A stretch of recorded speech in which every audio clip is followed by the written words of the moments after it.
Hi friends, எல்லாம் நல்லா இருக்கிறீங்களா? ஓம் ஸ்ரீ சாய்ராம், ஓம் ஸ்ரீ சாய்ராம், ஓம் ஸ்ரீ சாய்ராம். நம் சாயன்பர்கள் அனைவருக்கும் வணக்கம். நம்ம சேனலில் இப்போ தான் நீங்கள் ஃபஸ்ட் டைம் வீடியோ பார்க்குறவங்களா இருந்தீங்கன்னா சப்ஸ்கிரைப் பண்ணிடுங்க. சப்ஸ்கிரைப் பண்ணிட்டு பெல் பட்டனை கிளிக் பண்ணி ஆளுங்கிற ஆப்ஷன் கொடுத்துருங்க. அப்போ தான் நான் போடுற பதிவு உங்களுக்கு உடனுக்குடன் நோட்டிஃபிகேஷனில் வரும். அப்படி நோட்டிஃபிகேஷனில் வந்த உடனே அந்த பதிவை பார்த்து அதனோட முழு பலனையும் பயனையும் நீங்கள் அடையணும். அதுதான் என்னோடய விருப்பம். சாய்பாவின் அன்பு கட்டளை.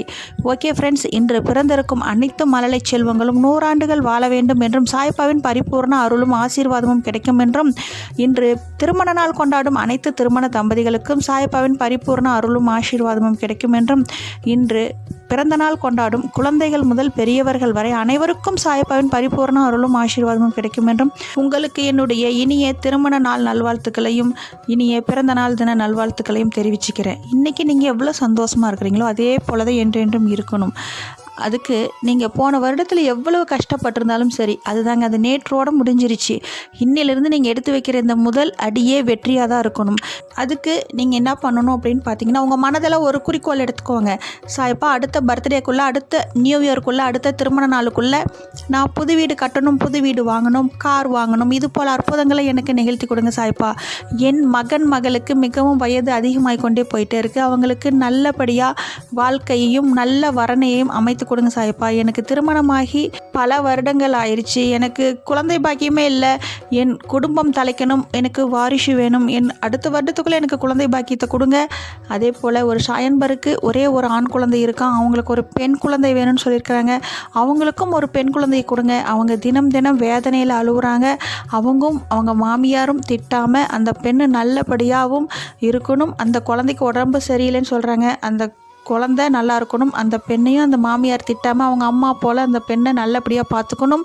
அதே போல் நிறைய பேருக்கு அரசாங்க உத்தியோகம் வேணும்னு சொல்லியிருக்காங்க. நிறைய பேர் அவங்களுக்கு அனைவருக்கும் மிக விரைவில் அரசாங்க பணி கிடைக்கிறதுக்கு நீங்கள் வழி பண்ணி கொடுங்க. குரூப் 4, குரூப் 2, அதே போல் இந்த எஸ்ஐ எக்ஸாம், இது போல் கவர்மெண்ட் எக்ஸாம்லாம் எழுதியிருக்காங்களாம், பாஸும் பண்ணிட்டாங்களாம். போஸ்டிங், அப்புறம் நேம் வரணும், அதே போல் லெட்டர் வரணும், ஃபோன் வரணும், இது போல் ஒரு சில விஷயங்களை சொல்கிறாங்க.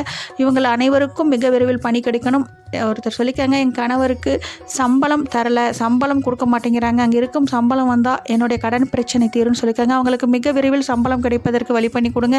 அதே போல் உடல்நல பாதிப்பில் இருக்கிறவங்க எல்லாரும் இந்த கொடிய நோயின் தாக்கத்திலிருந்து வெளியில் வரக்கு உங்களோட பரிபூர்ண அருளும் ஆசீர்வாதமும் வேணும். அதுக்கு நம்ம என்ன பண்ணணும் அப்படின்னு, சாய்ப்பாக்கிட்ட நம்பிக்கை, பொறுமை 2 வைத்தா போதும். இனி அனைத்தும் வெற்றியே. இன்றைக்கி நாம் பார்க்க போகிற பதிவு ரொம்ப ரொம்ப முக்கியமான பதிவு. என்னென்னு பார்த்தீங்கன்னா, இன்றைக்கி வெள்ளிக்கிழமை, அதுவும் மிகவும் விசேஷமான வெள்ளிக்கிழமை. எப்படி மிகவும் விசேஷமான வெள்ளிக்கிழமை என்ன அப்படின்னு பார்த்தா அதை நான் சொல்கிறேன். அதுக்கு முன்னாடி நீங்கள் என்ன பண்ணணும் அப்படின்னு பார்த்தீங்கன்னா, இன்றைக்கி நான் சொல்கிறேன், மதியம் இந்த டைமில் ஒரே ஒரு விஷயம் சாயப்பா பாதத்தில் வைத்து வழிபட்டு அதை எடுத்து என்ன பண்ணணும் அப்படின்றத சொல்கிறேன். அதுக்கு முன்னாடி இன்றைக்கி விசேஷமான வெள்ளிக்கிழமை அப்படின்னு சொல்லிக்கிறேன். என்ன விசேஷம் அப்படின்னு பார்த்தீங்கன்னா, எப்போவுமே வளர்பிறை அப்படின்றது அமாவாசை தொடங்கி உடனே வர அந்த மூன்றாம் பிறைக்கு அடுத்து வர நாளில் வளர்பிறை அப்படின்னு நம்ம சொல்லுவோம். அதை விட மிகவும் விசேஷமானது என்னென்னு பார்த்தீங்கன்னா, பௌர்ணமி. 3ஆம் பிறைக்கு அடுத்தது வர நாள் எல்லாமே திருமணம் செய்யலாம். சுப முகூர்த்த நாள் வளர்பிறை முகூர்த்தம் சொல்லுவோம். அதே போல் பௌர்ணமி முடிஞ்ச உடனே தேய்பிரைன்னு சொல்லுவாங்க. ஆனால் பௌர்ணமி முடிந்த பிறகும் நம்ம பஞ்சமி திதி வரைக்கும் தாராளமாக அனைத்து நல்ல விஷயங்களையும் செய்யலாம். அப்படி இருக்கும்போது இன்றைக்கி இருக்கிறது என்ன வெள்ளிக்கிழமை என்ன நாள்னு பார்த்தீங்கன்னா, சதுர்த்தி. இன்றைக்கி சங்கடகர சதுர்த்தி. இவ்வளவு விசேஷமான இந்த நாளில் நீங்கள் மதியம் 12:30 மணிலிருந்து 1:00க்குள்ளே நம்ம சாயப்பா பாதத்தில் நீங்கள் என்ன பண்ணுறீங்க அப்படின்னு பார்த்தீங்கன்னா, ஒரே ஒரு எலுமிச்சம் பழம் வைங்க. அதை வைத்து பூஜை செய்யுங்க. பூஜை செய்து நீங்கள் அதுக்கு ஓம் சாய் ஸ்ரீ சாய் ஜெய் ஜெய் சாய் அப்படின்னு சொல்லிட்டு வழிபடணும். ஓம் சாய் ஸ்ரீ சாய் ஜெய் ஜெய் சாய், ஓம் சாய் ஸ்ரீ சாய் ஜெய் ஜெய் சாய் அப்படின்னு சொல்லி நீங்கள் 9 முறை அதுக்கு சொல்லிய பிறகு அப்படியே வச்சுருங்க.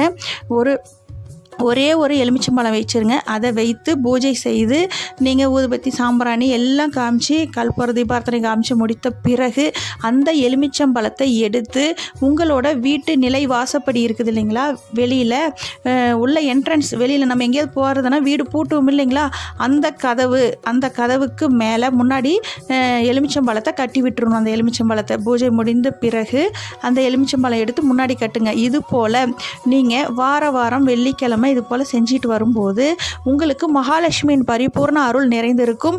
அதே போல் நம்ம வீட்டில் இருக்கிற இந்த தீய சக்தியும் அந்த எதிர்மறை எண்ணங்கள் எல்லாம் நம்மளை விட்டு விலகிரும்.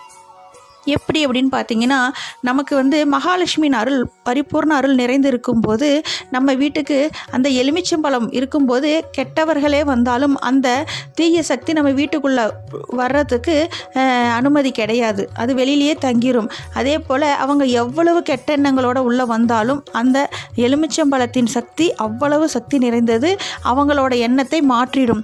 அதே போல் வீட்டில் எப்பவும் சண்டை வந்துக்கிட்டே இருக்கும். இது போல் எலுமிச்சம்பழம் நீங்கள் சாயப்பா பாயத்தில் வைத்து நீங்கள் அதை எடுத்து வீட்டின் நிலை வாசப்படியின் மேல் கட்டிட்டீங்கன்னா, அப்படி கட்டும்போது அப்பாவின் பரிபூர்ண அருளும் ஆசீர்வாதமும் உங்களுக்கு நிறைந்து இருக்கும்போது எந்த தீய சக்தியும் எந்த கெட்ட சக்தியும் உங்களை வீட்டுக்குள்ளே வர விடாது.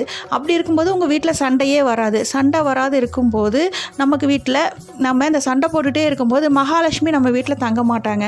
சண்டை இல்லாத போது மகாலட்சுமியின் பரிபூர்ண அருள் நிறைந்திருக்கும்.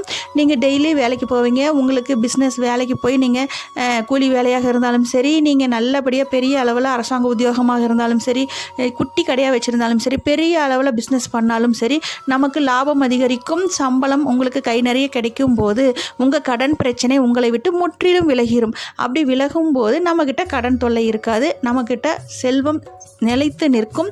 அப்போ செல்வம் பல மடங்கு பெருகும்.